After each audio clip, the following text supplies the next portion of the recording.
Welcome inside Black and Gold. Steve Geller, Jeff Nowak, heading into the final week of voluntary workouts. Also, we have begun the month of June, and Jeff is fighting against the evil, monopolized internet companies that have taken over New Orleans, and we have really no choices, so he's forced to deal with what he's got. Yeah, we're gonna record for if you're watching on YouTube and I'm freezing constantly, or if you're listening, it's a You actually from the startup to right now, you're not fuzzy anymore. You look much clearer. Yeah, I feel like I have to get the podcast in during this 20-minute window where the connection we got the boosters up. Me. My laptop's not overheating, and the solar flares haven't come in or whatever. But we're good. We're getting it done. But yeah, it's OTAs, man. Every year I'm like, oh, is this OTA gonna be exciting? I'm like, no, it's not. It's you get into you have 4 things to talk about, and then you talk about all those things in the first week, and then you go back again, and you're like, oh, those things are the same, and then you go back a third time, like, oh, those things are kind of the same. It's tough as a media member getting to see just one practice a week. If you were there for all 3, it'd be a lot different, I feel. Yeah, well, we'll get that for minicamp, right? And I think sure. the 3 practices in a row, you can kind of pick up a lot more than just one. And you can piece the story together a lot easier, right? Yeah, and I mean, you can kind of progress from day to day, and you can watch one thing one day and one thing the next day. It's tough because you try to get a look at every single thing that's going on in that one practice, because you want to be able to, I'll be on a morning show and I'll be like, well, what about this? And I'll be like, well, you sound lazy when you're like, I didn't really watch the defensive tackles that closely because we only had one practice, so I spent it watching this. They're not pads. Yeah. But anyway, we got one more. That's going to be on Wednesday. So it's going to be a day later than it has been each of the last 2 weeks. And I do this episode, I do want to dive into 3 more questions that I have that have not been answered yet. We're going to do that in the final segment.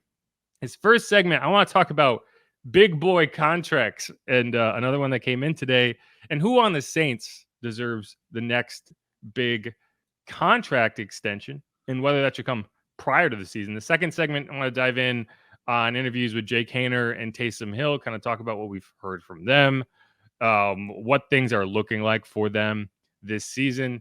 And obviously there's 3 questions in the last segment. But okay, first segment, we're talking about contracts. And Justin Jefferson, friend of the program, not really. He's from St. Rose. He's close, right? LSU guy. I was like, wow, we dialed him in? Drafted one, yeah, and we have to. No, I did see him once in St. Rose at an event. Anyway, 4 years, $140 million, and this is when I talk about Derek Carr's contract, and I think you talk about putting it into context with some of the other contracts across the NFL. This is what I mean, because this is effectively the same contract that Derek Carr got, right? You're talking about Derek Carr, I think it was 150. Justin Jefferson, you're talking about 140 over 4 years. So one guy's making $37 million a year. One guy's making $35 million a year. It was the most expensive non-quarterback contract in NFL history. If you ranked Justin Jefferson on the quarterback scale, he would be the 16th highest paid quarterback in the NFL, just above Baker Mayfield and just below Derek Carr. So this is when I talk about those cheap wide receivers are kind of like a cheat code in today's NFL. We used to talk about quarterbacks on rookie deals as kind of the cheat code. If you can get a quarterback that's playing at a Pro Bowl level, but he's on a rookie contract and you can build around him, think Russell Wilson, think Brock Purdy, right? Then you can, or Dak Prescott even, then you can really build a team. Now we're at the point where if you can get that wide receiver in, yeah. And because once you pay Justin Jefferson $35 million a year, you know how difficult it's going to be? Tyreek Hill's rubbing his fingers together. I mean, Tyreek's second on that list. I think he makes $30 million a year. But that's the thing. If JJ McCarthy is legit, which I don't believe that he is, but if he's legit, then you can make it work. But if they end up having they can't go out and sign a veteran quarterback. They don't have that's the choice you make. And so, man, I mean, Justin Jefferson is the best wide receiver in the NFL, bar none. He is objectively the best NFL wide receiver right now. But man, that's a lot of cheddar. Especially, yeah, like you said, this McCarthy better be your guy, or else things could get real ugly over there. Obviously, not getting your top target, and like you mentioned, the top target in the NFL, the ball. I don't know. Obviously, I'd like to have those problems if I was the quarterback, but man, it'll be interesting to see the JJ McCarthy now era taking over. But man, oh man, I don't know. It's hard not to say Jefferson deserves the money because yeah, he clearly is the best top wide receiver in the NFL right now. But man, oh man, these salaries now with wide receivers has jumped into the almost ridiculous stratosphere, just like with quarterback money. I don't know how teams are going to be able to do this. Well, yeah, and you look at a guy like Chris Olave going into his third year, I think teams are going to start valuing those first round wide receiver picks almost not as highly as the quarterback pick. But for Sure, example, right. if you feel like you have that franchise quarterback and you don't need to be drafting his replacement, then I think that's what's going to replace that is, okay, we're drafting that wide receiver in the first round now because we got to get him. We have to have a rotation. We can't pay 2-3-star wide receivers. Sometimes you got to let them walk. Look at it this way. In 2019, I guess technically 2018. No, it was 2019. It was the Michael Thomas record-setting season. Mike Thomas signed what was then the richest receiver contract in terms of average annual value in the NFL. And it was 5 years, $96 million. He held out for that contract. That was the highest paid wide receiver contract in the NFL. 5 years ago, not that long. Like, I mean, pre-COVID, so it feels like a different universe. But still, 2019, 5 years, $96 million. We have gone up, and it sounds closer than it is because it's a 5-year contract compared to a 4-year contract. If this was a 5-year contract for Justin Jefferson, you'd be talking about $175 million or something in that range. That's insane. And so if you're the Saints, you got to be like, okay, we better make some hay with Chris. And those 5th-year options for wide receivers become very valuable, right? Because like you're going to be paying, but you're at least not going to be paying $30 million a year. And we'll see where Chris is when they get there. But man, he's going to demand a pretty hefty extension based on what he's done, which is like you're talking about, a guy who's basically on the same trajectory as a CeeDee Lamb. You're talking about 2,000-yard seasons to start his career. So he's going to get paid.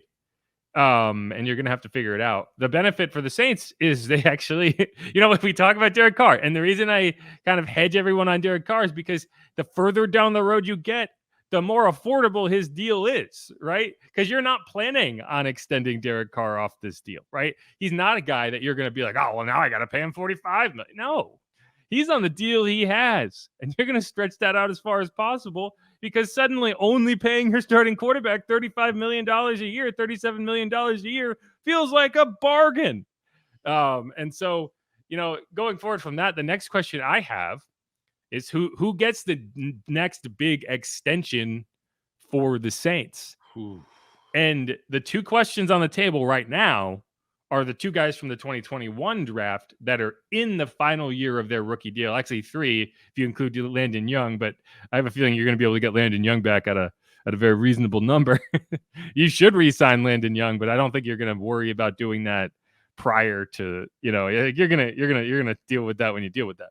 But the two guys, Paulson Adebo and Pete Werner, and the first name on that list appeared in NFL ranking today, NFL.com ranking of the most underrated players for each NFL team. Paulson Adebo was on that list, and I agree with it because you're talking about a CB1 each of the last 2 years when you consider all the games he's played without Marshawn across from him, which it's at least like a full season of games when you consider Marshawn missed 8 games in the 2022 season, and then week 11 on in the 2023 season. And Paulson was CB1 for all of those games. And so you're making you're getting good value out of his contract when you're considering he's been playing CB1 for you. But for either of those guys, Steve, do you think the Saints should try to extend them before the season starts? Not down the road, but before week 1 of the 2024 season. Should you try to extend either of those players? If I was going to do anyone, I would consider with the Debo, just because, you mentioned the CB1 position that he's basically manned the last 2 years, being that dog filling in for an injured Marshawn Lattimore.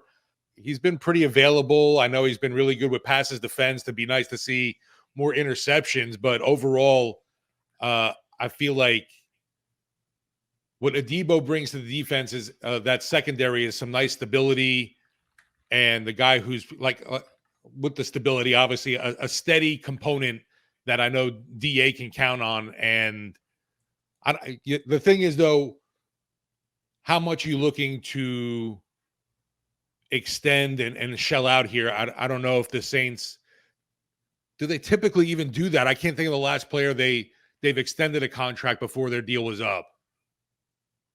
Yeah, they do that. They did it with Caesar last year. They did it with Marshawn the year before that. They do they do that a lot. The question is whether the value is there, and like they didn't do it with CJ, and it would have been in the best interest of the Saints had CJ played out that final year of his contract. Yeah, and you talk about contract year guys, they're motivated, they're trying to earn that deal. Well, there's also a level of what if I get hurt and never get that contract, and so. There is like that level of, okay, are you going to give me some assurances, or are you going to hang me out to dry? And a guy like Pete Werner is an interesting question, because I think you brought in Willie Gay to kind of push him. Yeah, I agree.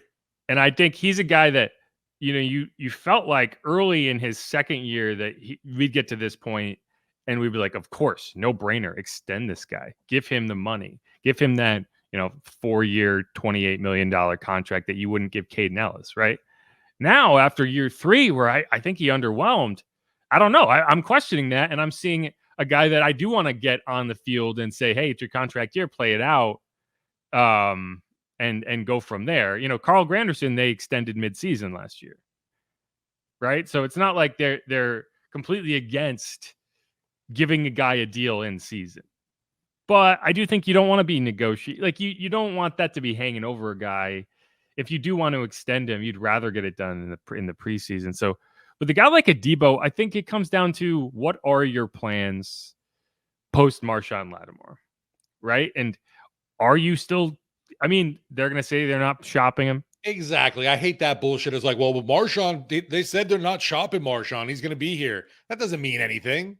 I mean, at the end of the day, if Marshawn doesn't want to be here, he can engineer a scenario just like CJ did that they cannot, that they can't justify keeping him. No, and for everyone, obviously, we're past the June 1 deadline now, so his cap hit in a move ends up decreasing a ton, right? Well, it doesn't decrease per se. You can just spread it out. You were always gonna, if you were gonna trade him, and if you got past the draft and you were gonna trade him, you were always gonna do it post June 1st, as it gives you a little more flexibility. But you don't save any money trading Marshawn. Like it's going to cost you money to trade. And you're Marshawn. not saving this defense any. It's not like, subtraction, addition by subtraction kind of mode. Yeah, you're not getting better, and you're not saving money. That's why a trade of Marshawn never really made a ton of sense.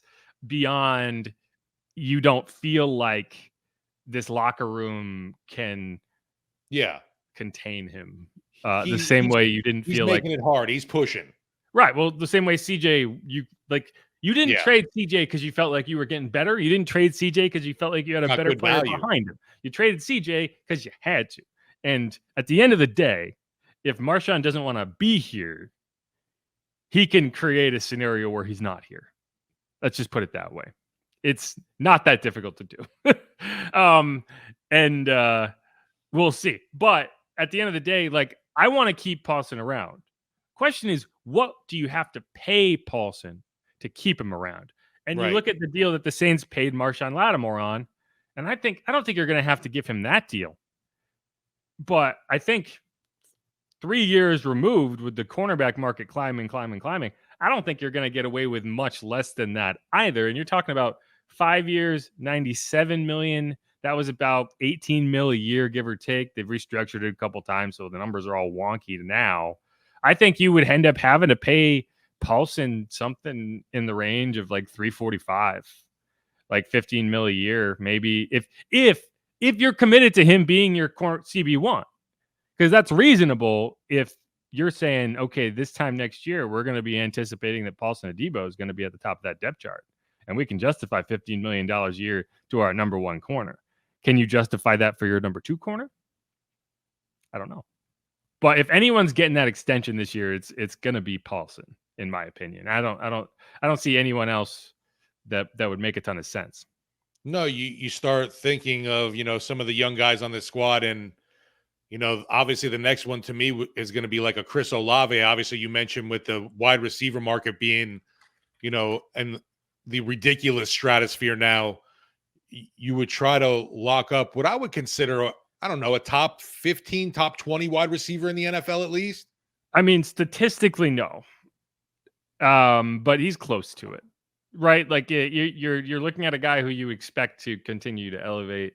And so yeah, right. You have to be thinking down the road. What you can say as a benefit to the Saints is they have affordable talent behind him. And Rashid's not going to need a contract for at least 2 years.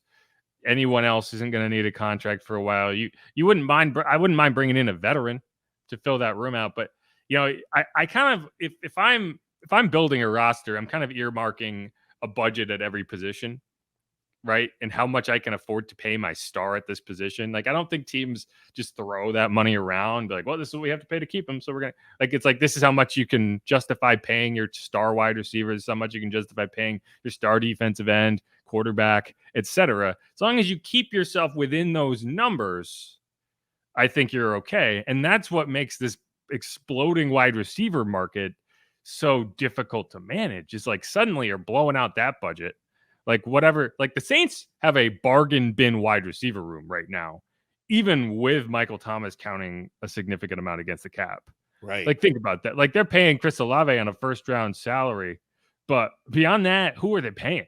I mean, you're talking vet minimum. We're not like the only difference between this room really and the 2021 room that was just tragic in retrospect. You're talking about like Marquez Callaway is the top receiver, Traquan Smith. Like, the only difference is you have an elite receiver at the top in Chris Olave.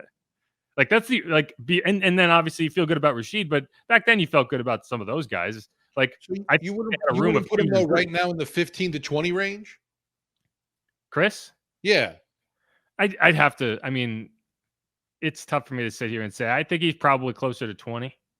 But I mean, there's 32 teams, so that would mean he's a wide receiver 1. Yeah, right. I don't think he's in the top 10. I would agree there, right? I don't think he's really that close to the top 10. But I think he could get there this year, right? I think that he's on a trajectory where he could get there. So I mean, I hope, for the Saints' sake, it's one of those situations where it's like, yeah, you don't want to have to pay your wide receiver $35 million a year. But if you are in a situation where you have to pay a guy $35 million a year to keep him, it means that he's been outlandishly good, otherworldly good to even demand that contract. And then I guess that's a good problem to have, that you've had a wide receiver play that well that you have to pay him that much anyway. But you gotta weigh it, right? Like, how do you fill out a roster on the defensive side of the ball if you're paying that much at the wide receiver position? So we'll see. But I don't know. Either way, if I'm the Saints, I'm trying to negotiate an extension with Paulson Adebo prior to the season, because the cornerback market isn't exactly small either, right? Like that market's pretty high in terms of what you're going to pay. And I have a feeling and I think you're trying to protect against things kind of exploding or things kind of detonating in the Marshawn Lattimore situation. And if they do, then you're going to put yourself in a way under leveraged situation if you try to do this after, that kind of erupts. So we'll see. But I want to re-sign Paulson. I want to keep Paulson. And you don't necessarily have to. Like, that's the weird thing, is the Saints have set up a scenario where they could afford to let Paulson walk and feel like you have the talent. Like, it's not like you're devoid. If you have 2 second-round picks waiting in the wings that can kind of be the depth in that room. So if you can't hash out a deal with Paulson and you're saying, okay, well, we're going to turn to Alante and Kool-Aid, I think you feel good about it. But I just don't know. Obviously, if you're moving on from Paulson, though, you there's no way you can let Marshawn go.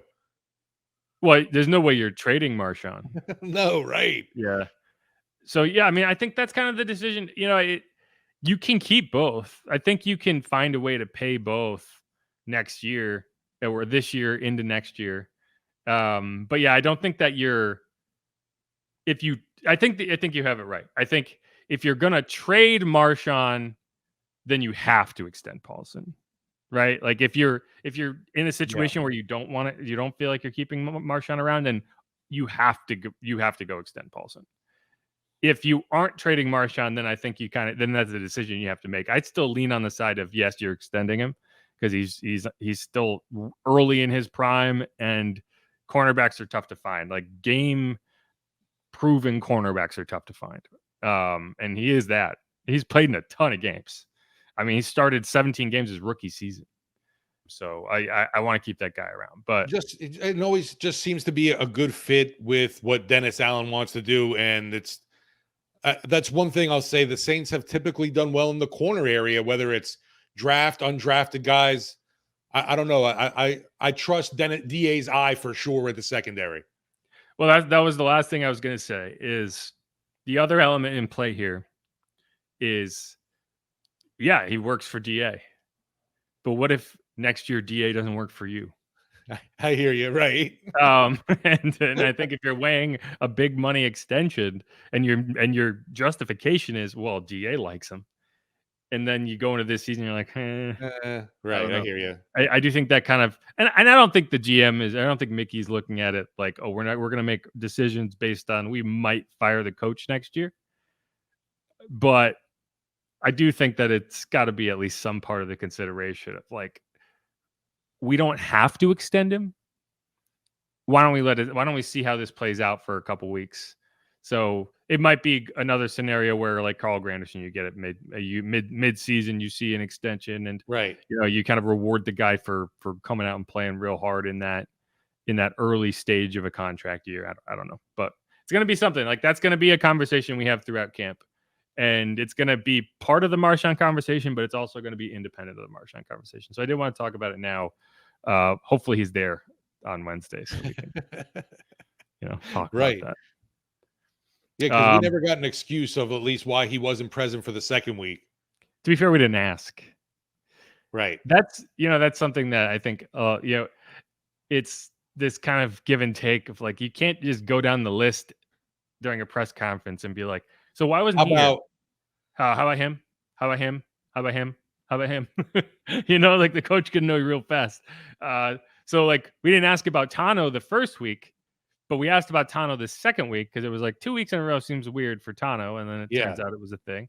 We asked about Nathan, but like Marshawn was there and then he wasn't. Or I'm sorry, Paulson was there and then he wasn't. So it was like, yeah, he's probably just, like I said, 2 out of 3, I feel I'm okay with. If suddenly he's just not there again, okay. No, right. So this week we're on Lattimore and Camaro watch. Yes. Well, and some of these guys, like if Rashid doesn't show up again, then it's like, what was that? Was that illness Ebola? Like what happened? Right. Was that illness a hamstring tweak? Right. That would be kind of annoying if suddenly it's like, oh yeah, well actually he just felt under the weather with a sore hamstring. Those colds that turn into soft tissue injuries. Hopefully that's not the case. But all right, let's wrap that segment up. We're going to come back. We're going to talk about Taysom Hill, Jake Haener, all that good stuff. We're going to wrap it up with 3 questions we have to close out the OTAs sessions. Who dat? This is Inside Black and Gold. Stick around.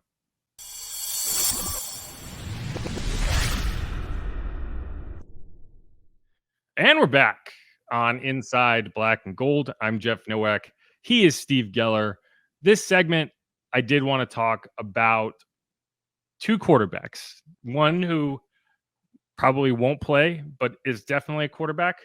Another one who definitely will play, but probably isn't a quarterback. Right?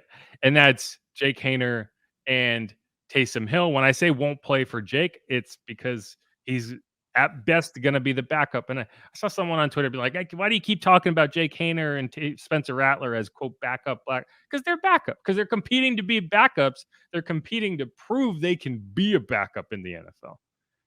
Once you do that, sure, go where you want with that conversation. You try not to go overboard on any kind of analysis during OTAs, mandatory mini camp, training camp, any of these sessions. But obviously, early on, we've kind of seen in organized team activities, anyone expecting Rattler or Haener to take Carr's spot for week 1 of the season against Carolina, you're greatly underestimating what a veteran and how good actually Carr is. He doesn't get enough respect, sadly. Well, and like, I mean, you could say, well, everyone should be competing, and like, sure, you could say Derek Carr is competing, but he also very much looks like the best quarterback of that group.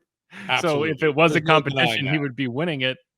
And I mean, it's like there's just levels to which you are competing, right? Like, yeah. And I mean, it's just that's not the conversation to be had. Like, we could also be talking about Alvin competing, but he's not really. He's the entrenched running back. And yeah, if he comes out and falls flat on his face, sure. But in order for that to be a conversation, it has to be made a conversation. And the only way it gets made a conversation is by the person who is entrenched not doing their job. Right. But either way, so Jake, we talked a little bit about Jake last week, and we talked about, he seems confident, right? And I asked him why he feels so confident this year compared to last year, even though it's a new offense. And he basically said, like, the offense that Drew was running was established in the mid 2000s for Drew Brees. When Drew talked about his induction his getting announced into the Team Hall of Fame, he told a story about how he got here in 2006, and Sean, went to the whiteboard and was like, no, we're going to draw this offense up specifically for you. We're going to do this in a way that highlights your strengths. And that's the same offense the Saints ran last year, right? The Saints ran an offense that was built and designed for Drew Brees. Now, that's great for Drew Brees. It's great if you have 2-3 years to learn a system the way Jameis did, right? Like, it's a little tougher when you are a rookie coming in and trying to learn a defense or an offense devised for this human calculator of a quarterback. And then he ran it so long that it's like a language that, he speaks without thinking about it. Like, you think about trying to learn a language by speaking to someone who goes a mile a minute, right? Like, it's a lot harder than someone who's trying to teach you that language. And I do think, to some extent, Pete Carmichael trying to teach a rookie that system was never going to work, because he's so used to dealing with quarterbacks who just know it implicitly. And Derek, he's a veteran who has been in other systems. He's going to pick that up. I think it's a lot more difficult for a young quarterback. And I think that's part of the reason that you didn't see a lot of young backups. Right? Like, think about the backup quarterbacks that you've had throughout the last decade for the Saints. How many of them have been, well, we drafted a rookie and he's just going to sit there to learn? What's his name? Garrett Grayson? Yeah, there you go. Good old Double G, right? He didn't last very long. No. Right? And in most cases, you're talking about Luke McCown, you're talking about Jameis, you're talking about Teddy Bridgewater, you're talking about Taysom Hill, guys that are you'd call veterans who've been around for a while. Andy Dalton, Trevor Siemian, right?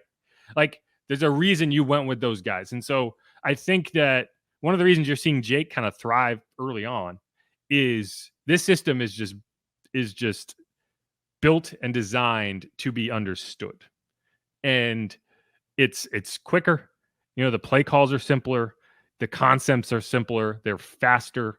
And we've seen him run it. And it's looked good so far. But that's why when you talk about a young quarterback potentially being the backup, the new offensive system is a big part of that. Yeah, and we saw recently Chase Daniel on social media, showed us a Saints playbook from whatever season. I think 2016 it might have been it, and just ran through one of the verbiage from an offensive play. and it's a lot. It's a lot to get out, and we've heard that from these guys, the young quarterback, saying that language, like you just mentioned, was tailored for Drew Brees as well. Now, things have been shortened and really, I don't want to guess simplified, but definitely made things a lot easier to get out. They're simplified.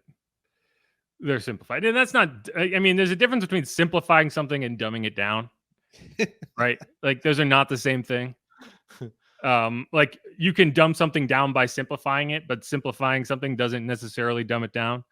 And I think that's kind of where you are. I think it just mirrors a lot more of what these young players came out of college doing. Yeah. And, it's going to be a lot more, outside runs, wide zone runs, play action, stuff that makes sense, reads that make sense. And, a lot of these players have talked, and the coaches have talked about playing faster, right? And I asked Jake kind of what that means to him. And so let's hit that clip. I think in the beginning, there's going to be a lot of people that aren't playing super fast just because we're going through installs, right? Like today was the first day of install 4, and I'm out there trying to think about what each guy has and how the checkdowns look and what the timing's like. So I think as you go through the progressions and you go through the feet, you feel more and more comfortable the more reps you get, right? And I think that's what this time is for right now.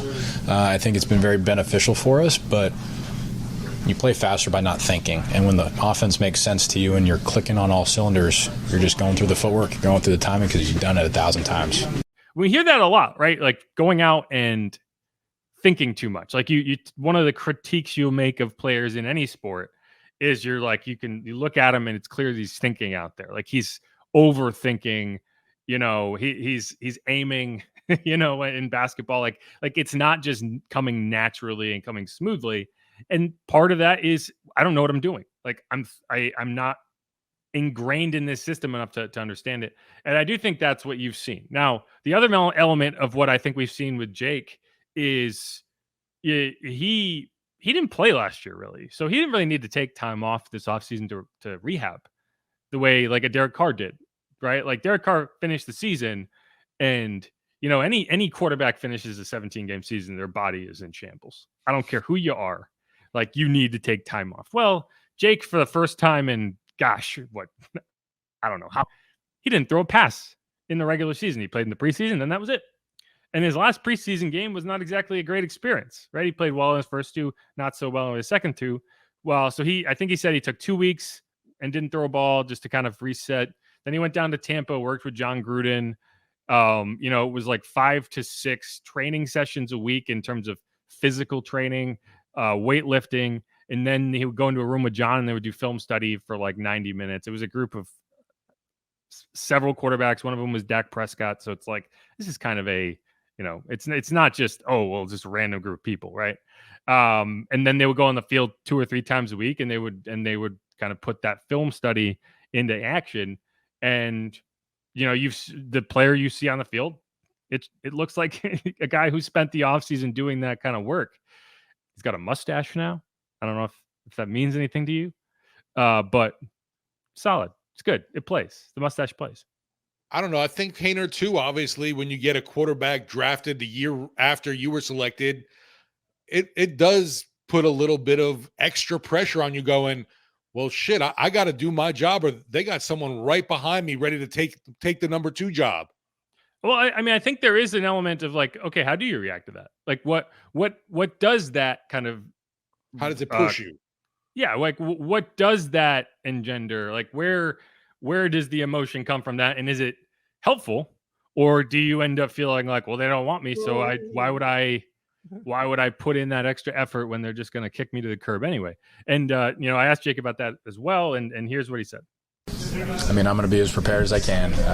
Just because there's a little competition doesn't scare me. This is the NFL, and at the end of the day, if I want to accomplish my goals, I'm going to have to compete with a lot of different people. Same sort of reaction then when they drafted Spencer? Spencer's great, but at the end of the day, I don't care who they draft. They're going to have draft people to try to come replace me every year. It's kind of really been the same story for me. I've always been the underdog, always had that mentality, and just got to prove people wrong. If that's you guys, great. Yeah, it's a confident answer, and I think it's an answer that's indicative of the player we've seen. That's really, like when I say like, okay, I think Jake has kind of put himself in a position to win his backup job.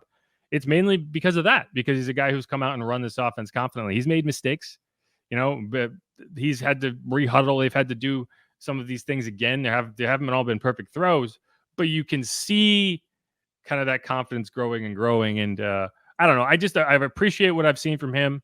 I'm looking forward to watching this competition continue throughout the offseason.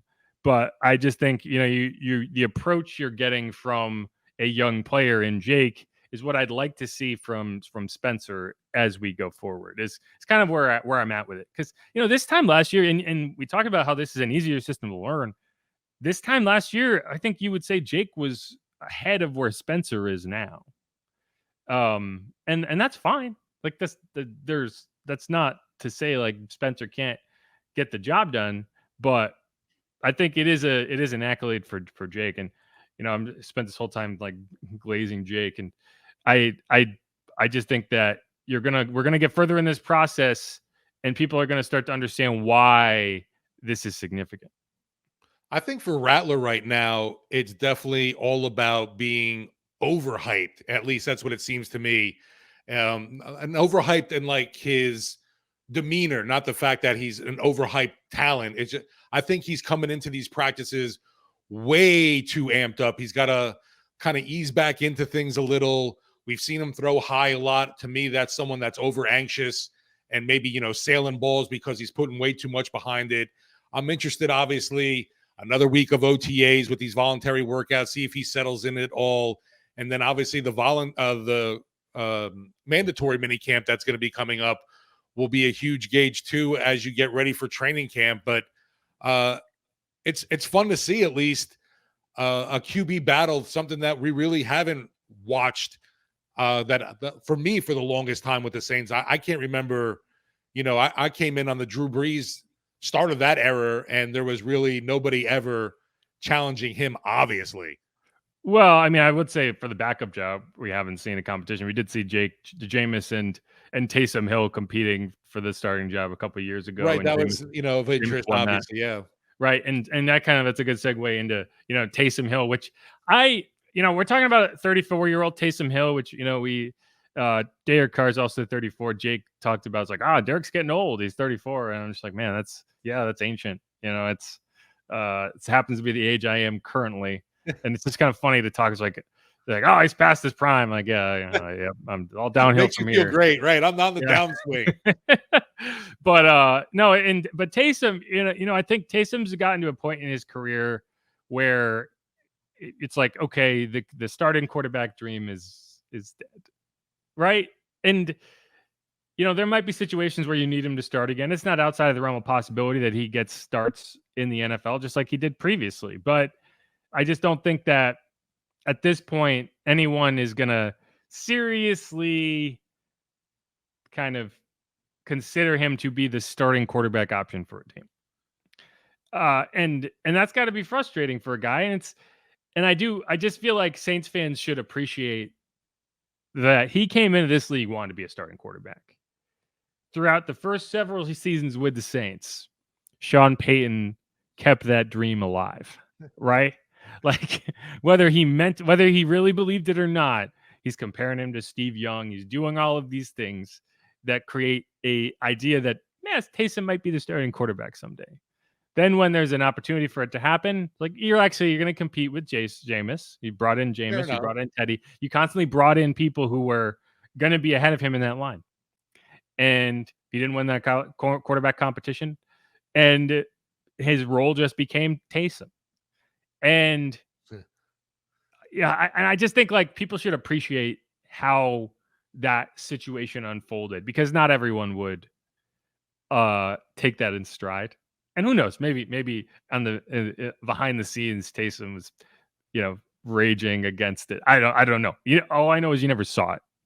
And I think it was Tommy Tucker. He asked me like, well, was Taysom Hill's kind of emergence as this guy, is that going to create a kind of roadmap for players, say Tim Tebow, right, in the future? Like, would Tim Tebow's career have been much longer and more productive had he been willing to be a tight end? Probably. Is Taysom's kind of football career going to create a roadmap for players like him to become NFL players that might have otherwise just sat in a QB room and been a backup their whole career?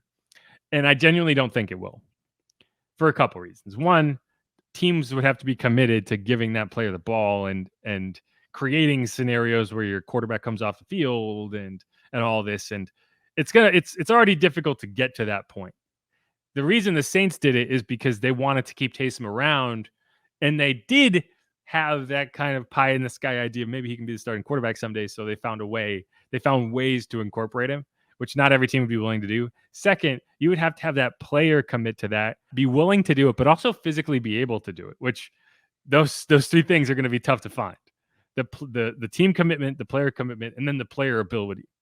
And then wear and tear wise, most players wouldn't be able to take the beating that Taysom hits throughout a season and keep going. So I genuinely don't think it will. I think maybe you'll see. I kind of compare it more to a knuckleball in baseball, where it's like, Tim Wakefield had this great knuckleball, but you didn't see like 15 knuckleballers show up because Tim Wakefield exists. You saw like one. It was like there's always one. There's like a Tim Wakefield, and there's an R.A. Dickey, and it's whoever else, right? There always seems to be one. I think that's kind of going to be what you see. It's not necessarily like this wave of Taysom Hills, but like you're going to see like one team be like, let's try it, and it might work, and and then for every one that works, you'll see three that just crash and burn. But Taysom in this offense, it's going to exist the way it does because he allowed it to happen and he committed to it happening. And I just think he deserves a lot of credit for that. Yeah, and definitely excited to see, obviously, what Clint Kubiak can scheme up for Taysom to do now. Obviously, we've seen him more in a halfback and fullback role during some of these organized team activities. Just real interesting. A guy that you said it dead on, basically, with it's hard to replicate the Taysom position without having the same skill set, the same football IQ, just the vision, everything that goes into who Taysom is and how he is able to perform on the field. It's not that easy. Everybody can't do it. That's why, you got guys like Alvin Kamara, Demario Davis. Everybody's in awe of when he gets the ball, and everyone kind of holds their breath. And what is he going to do? Yeah, he's been vulturing touchdowns from Alvin Kamara. Oh, man, ridiculously. Fantasy football wise, he has destroyed Alvin Kamara's value. But no, I mean, and he's become like kind of the weird thing is the Pete Carmichael offense used him more than ever, but it was in such boring and bland ways. Like he became like the jumbo, goal line package. And it worked. Like if you can criticize Pete Carmichael for a lot of things, but like he found a way to be very efficient with Taysom Hill. Because I don't know if he wasn't on the field a ton more than we had seen previously, but he was being used in ways that you're gonna get something. Now there was no boom. Like the boom potential in the Taysom Hill sets was not there, and that's what frustrated me. And there wasn't unique personnel. Yeah, it was very much like you knew exactly what was coming, and he's good enough that you could, like, a lot of times you couldn't stop it anyway. Yes, exactly. But that's going to be the question is so how do you use him, but also can he do the things that you need to do to get him on the field in certain situations? And by that I mean like taking handoffs. Can you take handoffs? I think he was asked like how many handoffs have you taken throughout your career? He said like 10, right? And it's like that's just not how he has approached plays. It's not how he's viewed gaps, right? I've had people ask in the past, well, why don't they use him on quarterback sneaks? It's because he doesn't take the ball from the center, right? Like how many times do you see Taysom Hill taking the ball under center? You don't. One time, the last time I've seen him do it, he fumbled. That was a game against the Falcons 2 years ago. So like, it's not only going to be how you want to utilize him and implement him. It's what can he do in ways that you feel comfortable with him doing it? We've seen him take jet sweeps, we've seen him do stuff like that. I think I can't remember who it was, but someone was pointing out that like the Saints didn't run any 2 running back sets last year, and it's funny because you can point that out, but there's also a caveat of like, well, they run a fullback and they run a Taysom. So how many players can you get on the field at one time? And if you're not considering a fullback and a running back, a 2 running back set, then what is it? So I think that's kind of where you're actually running 2 back sets constantly in this scheme, but it won't be 2 running backs because I don't think you need to get Alvin and Jamal on the field at the same time. Maybe Alvin and Kendre, or maybe Alvin and somebody else. But either way, I think that's kind of where you're at. And this is what Taysom said about, Clint's early conversations with him about that role. I think we're just getting to know each other, Obviously, Clint and the staff has watched what we've done from afar, and, I think we're just figuring out what exactly that's going to be for me and what that role is going to look like. And I think the nice thing is we've got a little time, it's OTAs, so why not do some other stuff? Are you excited about the new opportunities? Yeah, it's been a lot of fun.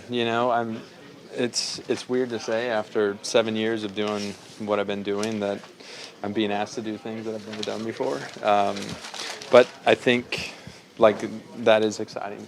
That is exciting to me, and it's challenging, and I love to be challenged like that. So, I'm grateful for those guys creating unique opportunities and fun opportunities for me.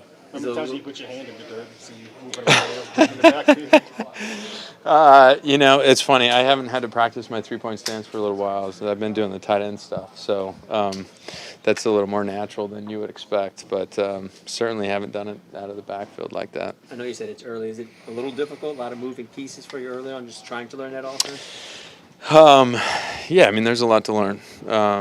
So, look, it's one of those things that I think, I haven't learned a new offense for 7 years, and, I think it's nice to be challenged, and I'm trying to learn as much as I can, and learning different positions and what that looks like. And, it's one thing to know what it is on paper, but then, to go do it, against the defense and stuff is another thing. So that really has been a lot of fun. What do you think about Clint and the way, he's approached y'all and your interaction with him so far? It's been super positive. I feel like Clint came in and had a really clear, distinct vision of what we were going to be offensively and how good we can be. And I feel like he came in and has coached with a ton of detail. Which has been really, nice, and I love the way that he's approached it. I feel like I'm a detail-oriented guy. I like to know what to do versus different looks, and that's very much how he coaches. And if it seems vague, that's because it is. Because I don't know if they have an actual vision for him yet, in terms of there's a very big vision for what the Saints can do with Taysom and what Clint Kubiak can do with Taysom. It's going to be a point where you have to start kind of, if there's a cloud of things, a cloud of ideas, you're going to have to start plucking them down. Okay, we want to do this, want to do this, want to do this. And then you kind of create something around that. But I don't know if there is a position that you would call Taysom Hill. Everything. Just everything basically on the field. And, we were, obviously giving him his flowers earlier. We didn't even mention, obviously, special teams contributions, returning and kick return, like doing both. He'll block a punt or he'll return a kick. It doesn't matter. Yeah, and he is going to be a key component on special teams too. I considered doing a segment in this episode of okay, what players on the current roster are going to be going into the Saints Hall of Fame in the future? And it's funny. You could pick DeMar Davis, you pick Cam Jordan, maybe Marshawn Lattimore, Alvin Kamara, probably. Taysom Hill's on that list. Absolutely. No question, for a lot of the reasons we talked about. But all right, let's close that out. And we're going to have a lot more conversations about Taysom as we get further along. But again, it's very amorphous right now.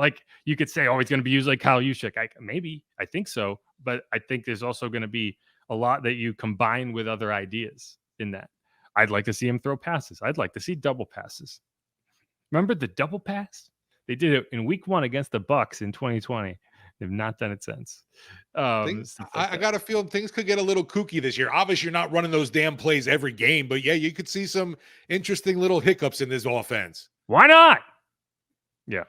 Get a little crazy. Crazy. All right, let's close out that segment. We're going to come back. We're going to talk about 3 questions that the Saints have left to answer, or Saints players have left to answer at OTAs and going forward into mandatory minicamp. Who dat? This is Inside Black and Gold. We'll be right back.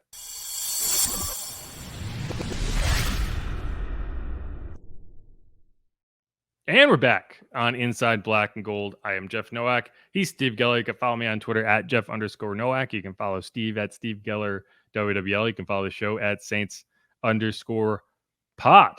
And as promised, this segment, we're going to go through 3 questions that we want to see answered at the final session of OTAs and, kind of going forward into minicamp. Like these kind of combine in this sense. But first things first, I do want to note, like, I was tempted to put a Kool-Aid McKinstry question on here. I'm just not sure when he's going to get back on the field. He could be back on the field Wednesday. We could see him kind of start to get incorporated on Wednesday. When he was drafted, Dennis Allen kind of said June was the goal of like when you might be able to get him out there. To me, that's minicamp, not necessarily OTAs, but I'm not going to say like, I want to see this from Kool-Aid McKinstry because we don't know if he's going to be on the field. So he's not going to be involved there. Just want to see health progressing. Yeah. The question is, when does he get on the field? So right. If that's a question we can answer, but it's not going to be one of the 3 questions we do answer. But one of the questions I'm going to have is going to be about Spencer Rattler. And so let's hear what Dennis Allen had to say. He was on with Rich Eisen talking about Spencer Rattler last week. And that's what he had to say. I think the plan is that he comes in and really basically competes, and we'll let the cards kind of play out as they do. I think we were excited about the fact that we got into the 5th round and he was still there. I think, from where we had him graded on our board, we felt like this player was probably more of a 2nd or 3rd round talent, and the fact that he was still sitting there in the 5th round, I think a lot of that has to do with the fact there were 6 quarterbacks already taken in this draft. And that's a little bit of a unique position in terms of the draft. So the fact that he fell all the way to us to the 5th round, we were really excited about that. He's got tremendous talent, and now it's just about getting him in here, teaching him the things that we want him to know and be able to execute the things that we want him to be able to execute. He said compete, and he's coming for Derek Carr. You lied to me. Yeah, there was a take that I think John Hendricks tweeted about this. It was like one of those clutch points graphics, and there's just like that quote was used to translate into a graphic that said Spencer Rattler is competing to be the Saints starting quarterback. And unreal. Like yeah, sure, I guess. The same way that Jordan Mims is competing to be the Saints starting running back, right? Like it's everyone's competing. But yeah, anyway. So no, I mean, but I think that's true, right? Like the Saints have high expectations for Spencer. They feel really good about his skill set. They feel like he was more of a 2nd or 3rd round talent, and they got him in the 5th round. So we shouldn't necessarily look at him and say, well, they picked him in the 5th round, so it's just a throwaway pick. Like, no, there is some idea that, hey, this is a high ceiling guy that we were able to get a good value on. Now, that said, my question is, can Spencer put together just a good overall day ahead of camp? And that may have happened, right? Like we didn't see 2 of the practices. There's 6 practices we didn't see. There's 3 practices we are going to have seen. So, but I do want to see it, right? And so my question is, will we see it? And this includes minicamp, right? Like I just want to see one really solid day from start to finish. I want to see him go out and not throw an interception. Right? I want to see him go out and get the ball on time, on target to his receivers. They don't have to be bombs. I don't need to see 60-yard bombs, but I do need to see just clean, open possessions where guys get the ball with a chance to run. It's not all throws into traffic where the ball gets deflected up in the air. That's what I need to see. I want to see no rehuddles, right? And I don't need to see this every day, but I do want to see it once. Can you do it once? Because that's going to be the day that you look at and you say, okay, more of these, right? You can't stack good days until you have a good day. And right now, I just don't see the good day. And so that's my question is, can Spencer Rattler have that one like really solid day that you can build on? And I think once he has one of those, it's going to feel a lot different for Spencer kind of building into his rookie year. So that's my question is, over the next 4 practices that we see, OTA and then the 3 minicamp practices, can you get one of those where you see like, yeah, that could be the guy? Because if he can, I feel good about it. He's got to have that running tally in his head too, obviously, of how many picks he's thrown compared to even like what Haener's done so far. I would hope at least we do see it, obviously, from Rattler and the small capacity before training camp even starts. I wouldn't worry though, unless obviously training camp's coming around and we're still not seeing any kind of growth from him.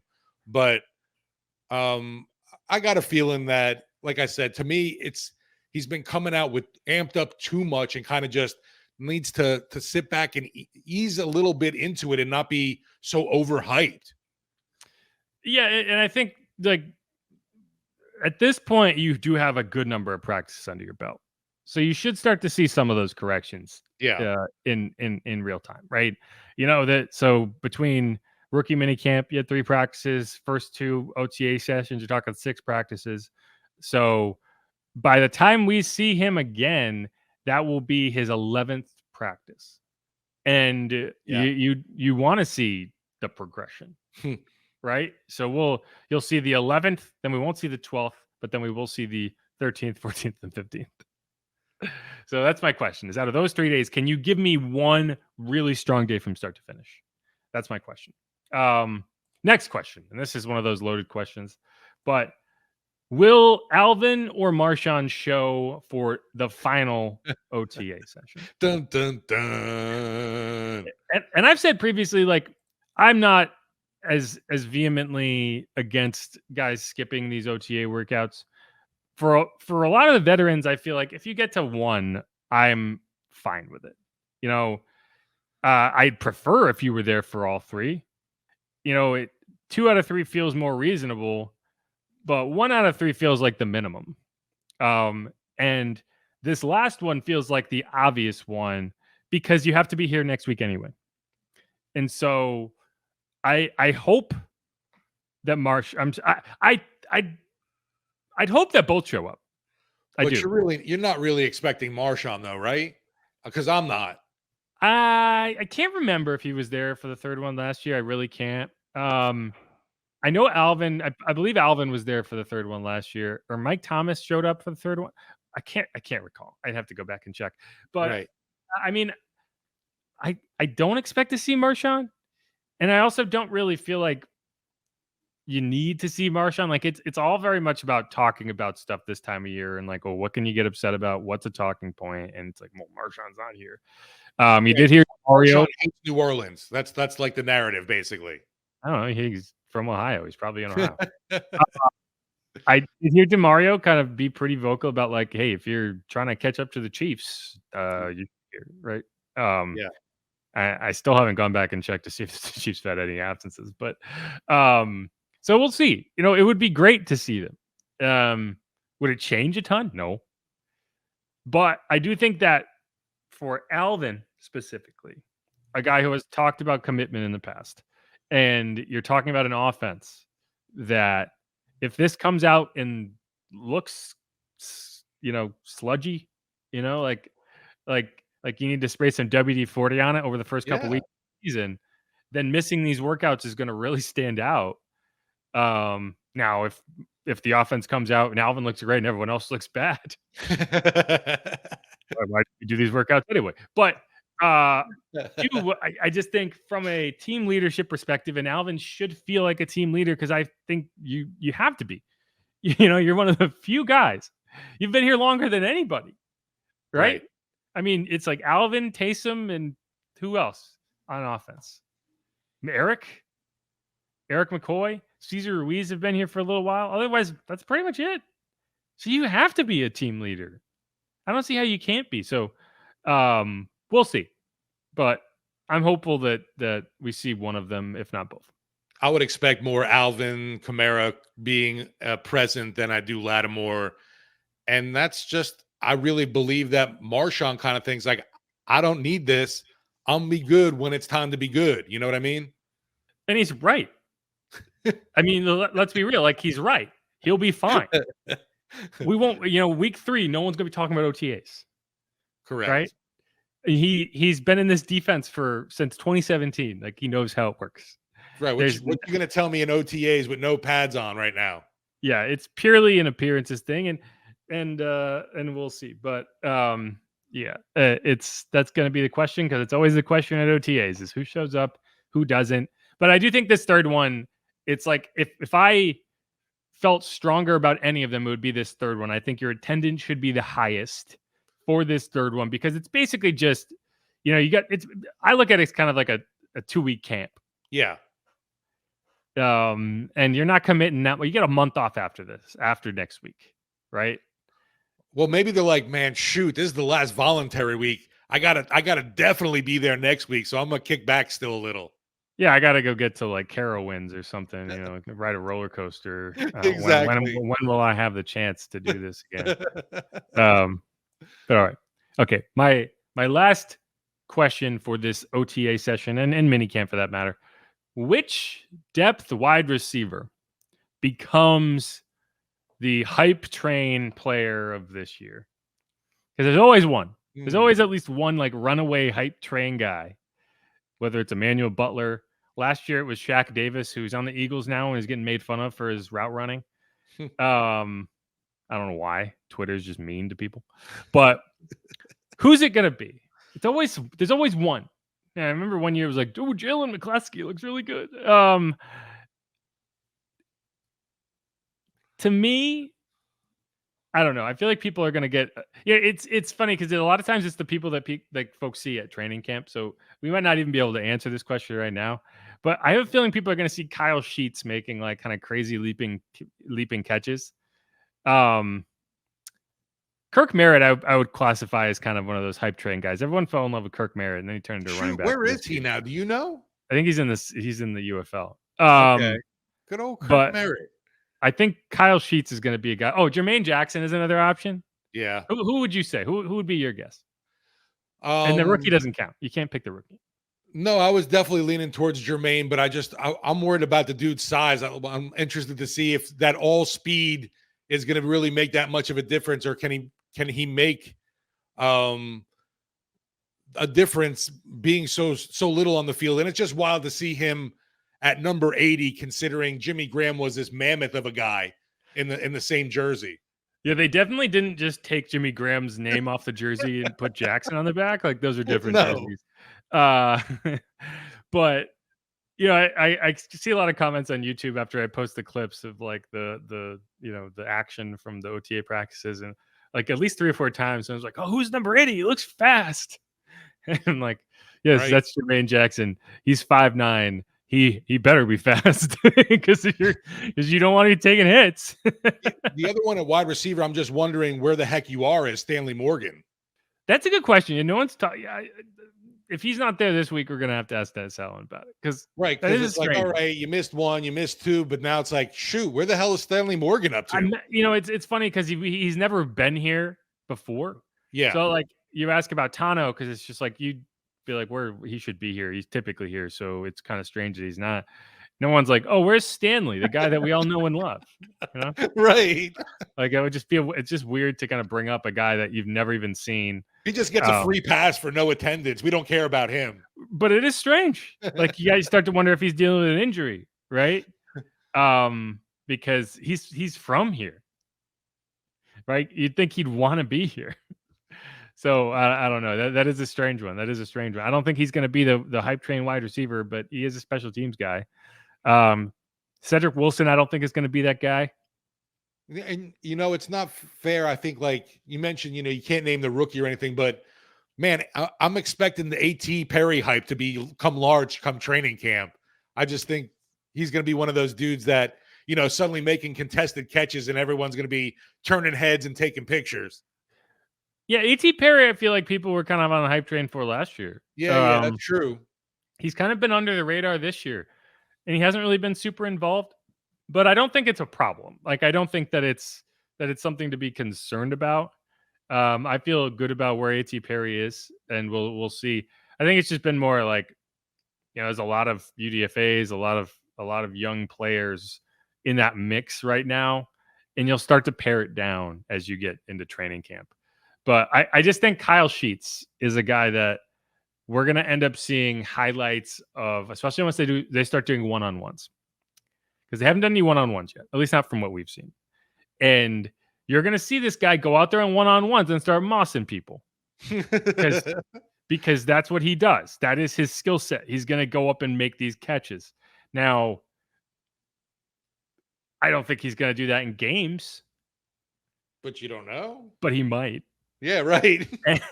and I just think like it's going to be a situation where people see these highlight reel catches of him going up over people because he's 6'4", 220. He's a tight end, but he's built like a wide receiver right now because they haven't converted him to tight end yet, which just seems inevitable.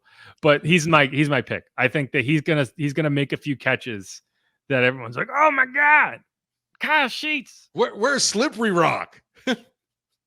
It's actually near Pittsburgh as opposed to Pittsburgh State, which is in Kansas. Talked about that before. But I did make that mistake when I did the Meet the UDFAs segment. So I feel like I need to keep pointing out that I do know that information now. It has seeped in. Well, it's just funny. Obviously, you look at just the roster and you're like, Slippery Rock. What the hell is this dude from? Not a lot of traction. No, out of Slippery Rock. Dun-dun. I think they're the Lions. I think they're like what a weird mascot. But yeah, that's my pick. So who'd you pick? Did you pick Jermaine? Yeah, I'm going with Jermaine, the speedster. Yeah, my only issue with Jermaine is like you're gonna see highlights, but it's like that's not if he makes the roster, it's gonna be as a return ace. So. Yeah, I was gonna say he's gonna have a return and everyone's gonna lose their freaking mind. Yeah, that's true. But you hey, just pair him with Shaheed, they can't stop us. That's true. I am interested to see, and this is kind of an aside, but I think you're going to end up trying to get Jermaine on the practice squad, and I imagine he'll end up there, like unless the team is desperate for a return guy. And hey, I think a lot of teams look at the Saints as kind of one of the premier special teams factories, and so kind of like ASAP Winston, right? The Saints cut ASAP Winston; he got claimed on waivers. Yeah, great name. I could see that happening with Jermaine just because it's like, oh, well, he's a return guy that the Saints liked, and they do all this research. So why don't we just take him? But I am interested to see, like, do teams start putting like star players on returns, on kick returns? Because Darren Rizzi thinks they will. You're going to put your $35 million wide receiver back there for a kick return? Would you do it? That's tough. I'm not. I mean, yeah, I'm not trying to get them killed out there. Yeah.